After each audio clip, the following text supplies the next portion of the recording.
to the California Health Benefit Exchange. Covered California.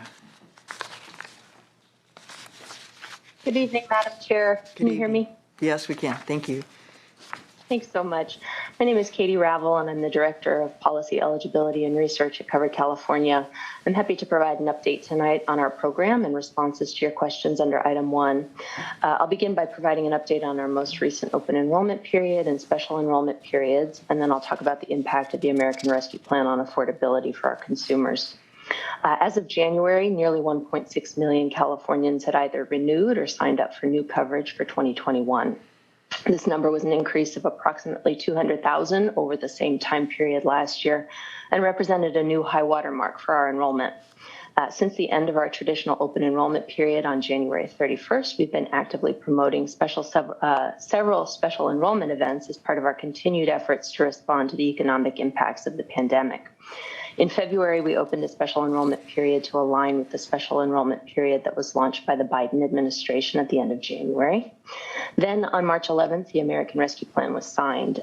We've worked quickly to implement the new and expanded premium subsidies available under that law. And on April 12th, we announced a new special enrollment period that will run through 2021 to allow Californians to benefit from the lower health insurance premiums available through that act. Covered California will emphasize early signups by investing up to $30 million on television, radio, and print ads throughout the state between April and June. Now let me move to the impacts of the American Rescue Plan. The American Rescue Plan included several provisions to make coverage through exchanges more affordable for plan years 2021 and 2022. First, the American Rescue Plan significantly increased the federal premium support for individuals with income below 400% of the federal poverty level. It also eliminated the cap on federal subsidies for individuals with income above 400% of the federal poverty level. Finally, for individuals who have been eligible for or received at least 1 week of unemployment insurance in 2021, those individuals will be eligible for the maximum amount of premium and cost-sharing support available through the program. This provision, though, will apply to 2021 only. The American Rescue Plan significantly improves premium affordability within exchanges like Covered California. The law ensures that no one has to pay more than 8.5% of their income in premiums for a benchmark silver plan. It also eliminates premium contributions for individuals with income below 150% of the federal poverty level. And all individuals who were previously eligible for federal premium assistance are now eligible for more help. The main groups that will benefit from these changes are the uninsured, those who are enrolled in the individual market today outside of Covered California, and of course, Covered California members. For Covered California members alone, we estimate that the new premium tax credits will provide approximately $3 billion in additional federal premium savings in 2021 and 2022. We project that on average, net premiums will decrease by over $110 per household per month compared to what costs would have been prior to the implementation of the American Rescue Plan. While the exact amount of premium subsidy depends on the consumer's specific situation, we estimate that uninsured Californians earning between $19,000 and $32,000 per year, which comprise 2/3 of the eligible uninsured, can enroll in a benchmark silver plan with reduced cost sharing for an average of $61 per month, and virtually all could get a bronze plan for $1 per member per month. Off-exchange consumers, for another example, over 400% of the federal poverty level who enrolled with Covered California in May will receive an average of $500 per month in federal financial assistance for a potential savings of nearly $10,000 if they're enrolled for the 20 months. The benefit is available between May 2021 and December 2022. To ensure that Californians can take full advantage of these new and expanded benefits, we worked quickly to update our eligibility system. As of April 12th, new consumers were able to apply for the American Rescue Plan subsidies for coverage starting May 1st. Also in April, we automatically reprocessed eligibility for all of our existing members who receive premium assistance in order to lower their bills beginning May 1st. Finally, in July, we'll be able to offer the additional premium and cost-sharing benefits for individuals who receive unemployment insurance. I'll close this item with the impact to the state premium subsidy program. California was a leader in providing state premium assistance to individuals over 400% of the federal poverty level who are not eligible for assistance under the Affordable Care Act. California's program also provided enhanced premium support for hundreds of thousands of enrollees with income below 400% of the federal poverty level. As your committee agenda notes, the 2021 state premium subsidy levels have been subsumed by the more generous federal premium subsidies provided by the American Rescue Plan. And due to the rapid implementation of the federal benefits in our system, the 2021 state premium subsidy expenditures will be limited to the period of January through April. For coverage from May 1st on, consumers will receive federal premium assistance available through the Affordable Care Act and the American Rescue Plan. That concludes my presentation on item 1, and I'd be happy to answer any questions you have. Thank you very much. I think we will move to our panelists now. We have Diana Douglas, Policy and Legislative Advocate for Health Access California, Jen Flory with the Policy Advocate of the Western Center on Law and Poverty, and Mark Herbert, Vice President, Strategic Initiative, Small Business Majority. Do we start with Ms. Douglas? Thank you. Thank you, Madam Chair. Good evening. Diana Douglas on behalf of Health Access California, the statewide healthcare consumer advocacy coalition. Since establishing state premium subsidies in 2019, California has led the nation in keeping our health insurance marketplace affordable. In fact, the recent federal expansion of premium subsidies, which will ensure no one pays more than 8.5% of their income towards premiums, built upon California's affordability work. While we welcome the increased federal assistance, we also urge the legislature and the administration to maintain their commitment to affordable health coverage in our high cost of living state. This means repurposing our existing premium subsidy investments, which will be supplanted by federal funds, to make further progress towards affordability in the calendar year 2022. Though the state and now the federal government have made excellent progress in reining in monthly premium costs, there are still real affordability needs. For example, out-of-pocket expenses such as deductibles and co-payments continue to skyrocket. A person making $30,000 to $50,000 per year who's enrolled in a standard silver plan has a deductible of $4,000, which equals more than a month of their salary. Nearly a third of people in this income range choose bronze plans with deductibles over $6,000. Our proposal outlines possible options to reduce the burden of cost sharing. Option 1 uses the existing structure of cost-sharing reductions and improves upon it by leveling up all covered California enrollees making under 400% of poverty to the next most generous cost-sharing tier.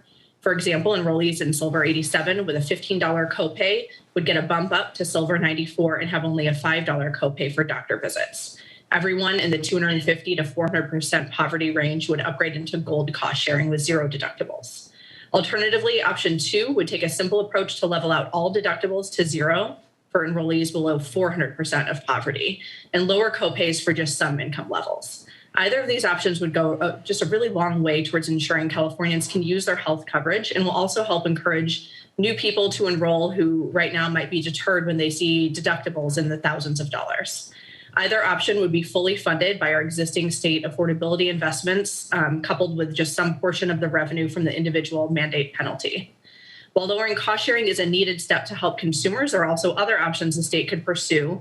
For example, redirecting state subsidies to zero out deductibles for everyone, zero out premiums for everyone making under 200% of poverty. This would go beyond the new federal subsidies and provide more help to Californians who are just above the Medi-Cal threshold on their premiums. Finally, as a separate issue, we're also championing a modest proposal under $20 million annually that would offer true zero premiums in the marketplace. That is, allowing state subsidies to cover the $1 per member per month premium that is currently required for state-only coverage. Research has shown that any premium, no matter how small, deters enrollment in health plans. And this $1 premium also is an administrative roadblock that is a challenge for auto-enrollment and transitions between Medi-Cal and covered California. California provided proof of concept for additional affordability assistance, and we're excited that California can again take a leadership role, especially in our high cost of living state. Thank you for the opportunity to speak, and I'm happy to answer any questions that you might have. Thank you very much. Should we move on? Western Center on Law and Poverty.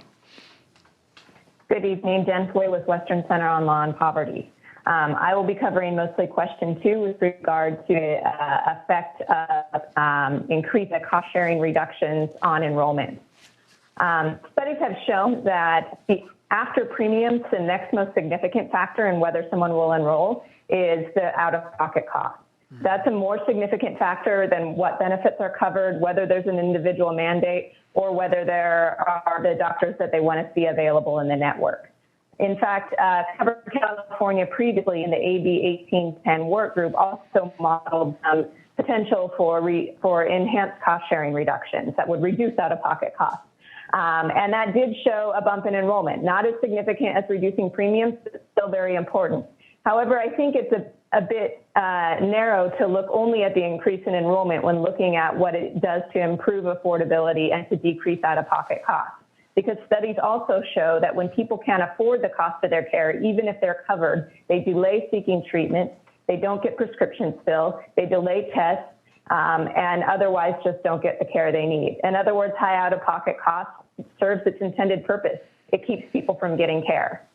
To walk through what the consumer experience actually is, if we take, let's say, 200% of the federal poverty level, now under the American Rescue Plan, they have incredibly generous premium expected contribution of their premiums when it's capped at 2% of their income. But if you think about what somebody's income is at that rate, these are people who are full-time workers under the current minimum wage.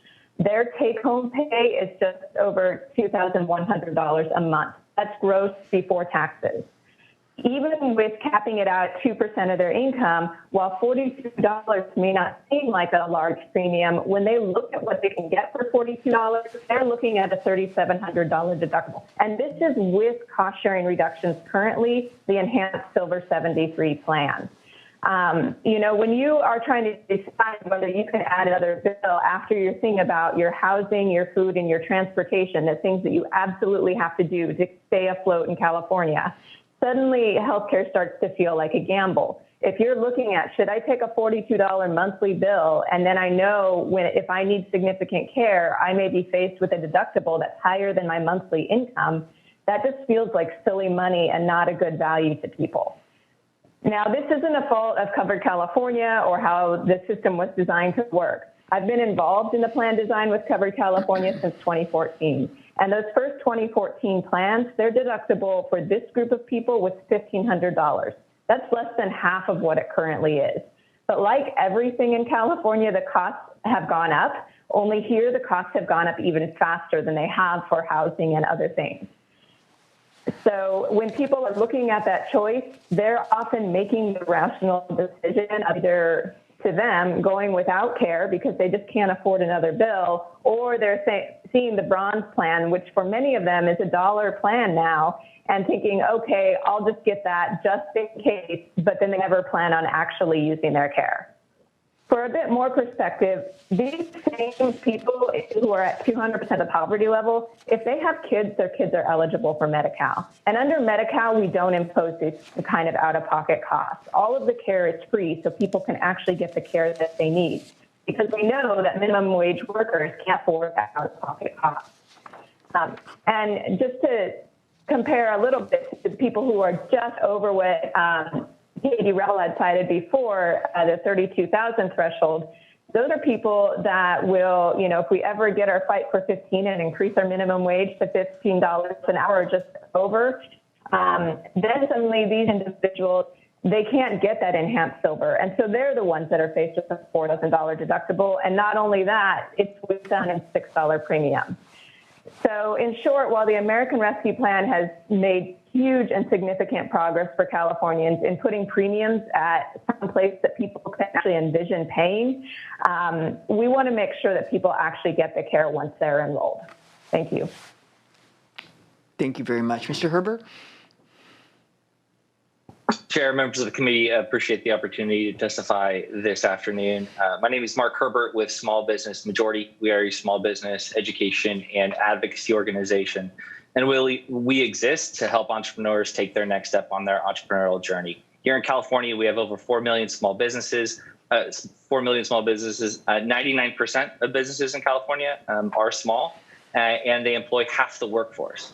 And the businesses creating most of the jobs have less than 20 employees, And the really tiny businesses with less than 10 employees constitute 80% of all California businesses. And it's these really small businesses that are having the most difficult time affording insurance in the small group market for themselves and their employees. Only about half are able to do so. According to our polling, even before the pandemic, the individual marketplace, Covered California and other marketplaces across the country were essential for small business owners, their employees, and self-employed entrepreneurs. We estimated that roughly half of all the folks in the marketplace are one of these three categories. And that's especially true since California has taken the lead to expand subsidies. Here in California, the average median income for a small business owner is around $60,000, which puts them right in the middle of that 400 to 600% FPL gap, which the state stepped in to fill. The American Recovery Plan has now stepped in to fill, and we are encouraged by the expansion of subsidies to make it more affordable for small business owners here in the state. We know that California entrepreneurs have a huge stake in how affordable Covered California is moving forward, and that's because of what's happened this past year. According to our polling, roughly 33% of small businesses have reported that they've had to drop health insurance or reduce health insurance for themselves and their employees. And that's even more acute when we talk to entrepreneurs of color. Between 40 and 50% of entrepreneurs of color have thought about dropping health insurance because of the challenge of cost over this past year. And even looking forward, roughly 16% of businesses are thinking that they might have to do that. And again, that is even more acute for under-resourced entrepreneurs and entrepreneurs of color. We also know that roughly 60% of small businesses have not returned to pre-pandemic employee levels. So you have a lot of folks who still have not been able to return to their place of business to potentially be able to access some sort of small group plan. And the last piece of information that's really critical as we think about how do we make sure that we're supporting entrepreneurship is we've actually seen an explosion of small business starts here in California, an over 20% increase from the year before. And so we want to ensure that those entrepreneurs, as they start a business, as a side gig becomes a more robust business that's able to provide an income, that those entrepreneurs are able to access affordable quality health insurance through Covered California. So even before the pandemic, small businesses and entrepreneurs had a stake in the individual market and in Covered California. The pandemic's made it even more challenging for really small businesses to provide that small group coverage. And with new business starts coming into the marketplace, it's critical that we have a robust and incredibly affordable and accessible Covered California marketplace. So appreciate the opportunity to share the small business perspective, and thanks for your time. Thank you very much. Department of Finance, anything on this? Thank you, Madam Chair. No additional comments. Okay. LAO? Hi, Ben Johnson with the LAO. Just quickly note that as the agenda and the speakers have shared, that the new federal subsidies available under the American Rescue Plan do fully subsume the state program, at least for most of 2021 and part of 2022, presenting the legislature with the opportunity that I think a lot of the advocates have spoken of today of further enhancing the state subsidy program through lowering premiums, deductibles, and so forth, or actually also redirecting this general fund funding currently allocated to the state subsidy program to other purposes. That's all. Thank you. Okay. Does LAO have a position on that? No, absolutely not. We would say that is certainly the legislature's prerogative, just that you have flexibility before you in which decision that you make. Okay. And back to, I blanked on your name for a second, the Covered California. Do the numbers I'm thinking really pan out, that the higher the deductible, the less care that is utilized? You know, I don't have data at my fingertips on that to provide to you. That's certainly something we can follow up with the staff on. Okay, I'd love to see that. Thank you. Dr. Pan? A couple questions. First of all, Covered California. So what percentage of people signing up for Covered California actually sign up for the bronze plan? Oh, Dr. Pan, I wish I had that at my fingertips as well. We will certainly follow up. Okay. Under a third, I would say. Okay, because I think one of the issues that concerned about, so first of all, really happy that this is that the federal government stepping in. Again, I want to point out and thank Covered California with our own state subsidies. To date, for 2 years in a row, the average premium increase in Covered California has been under 1%. 2 years in a row. We'll see what happens this third year. Hopefully, with the American Rescue Plan, it'll continue. That trend will continue. So, in terms of affordability, I think one of the major things is actually being sure everyone's in the pool. The reason I was asking about the percentage in the bronze plan is because, one of my concerns is that we probably should.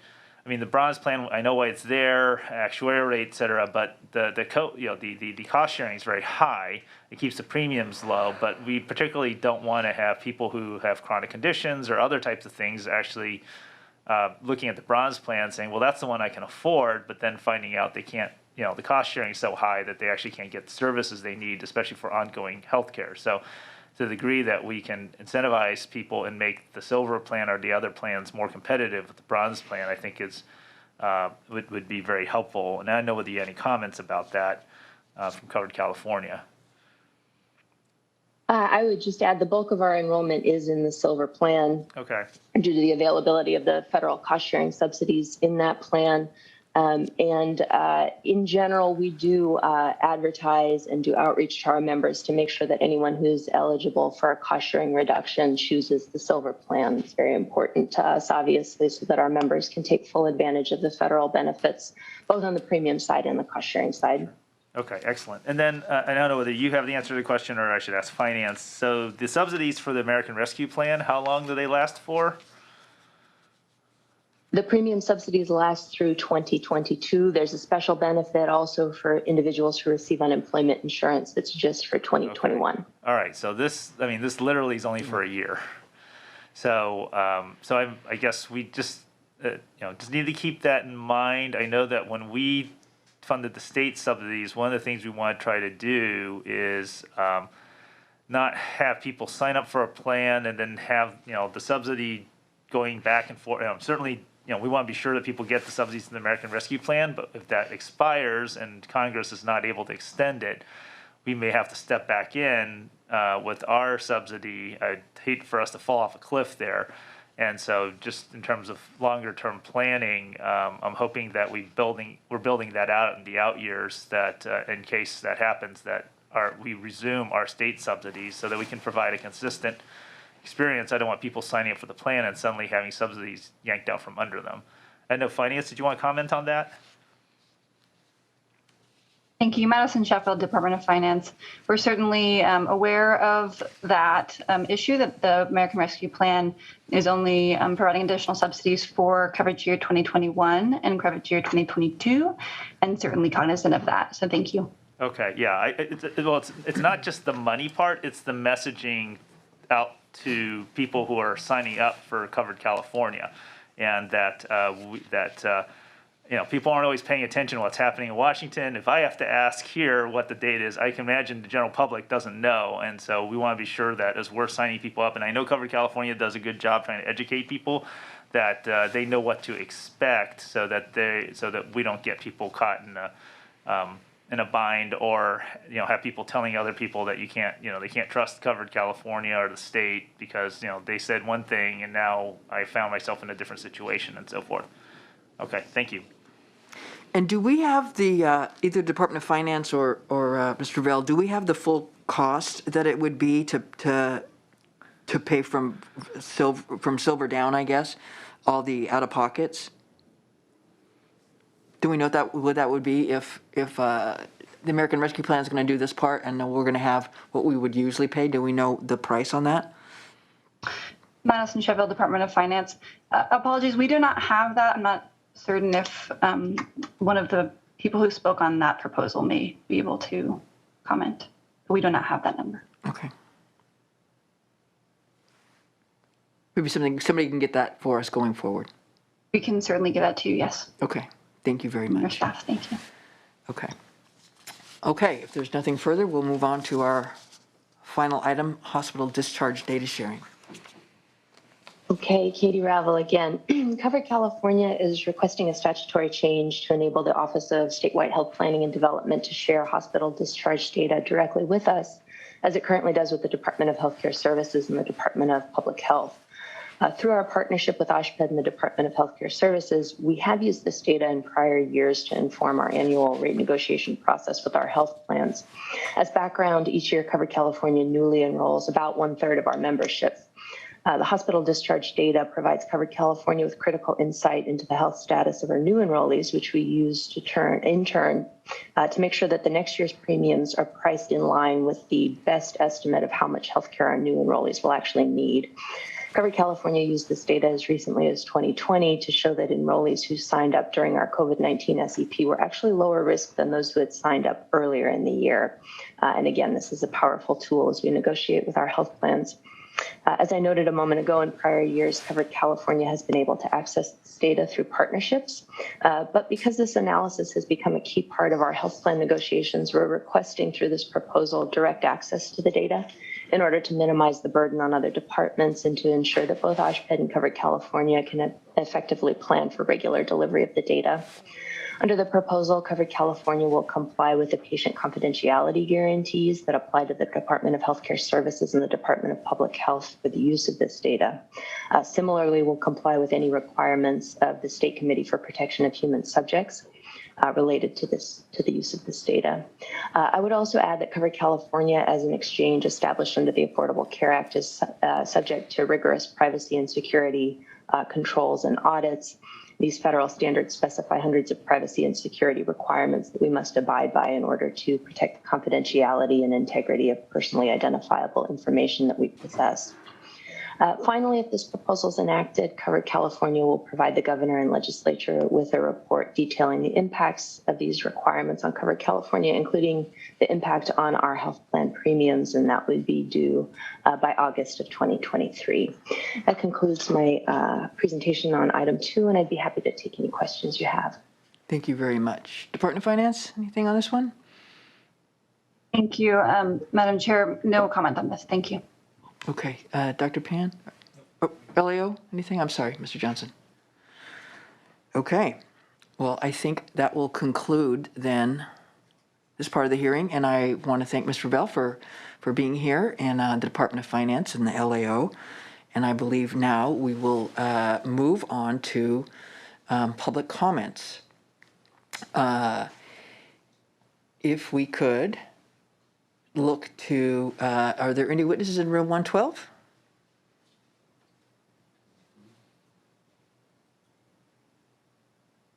There are not.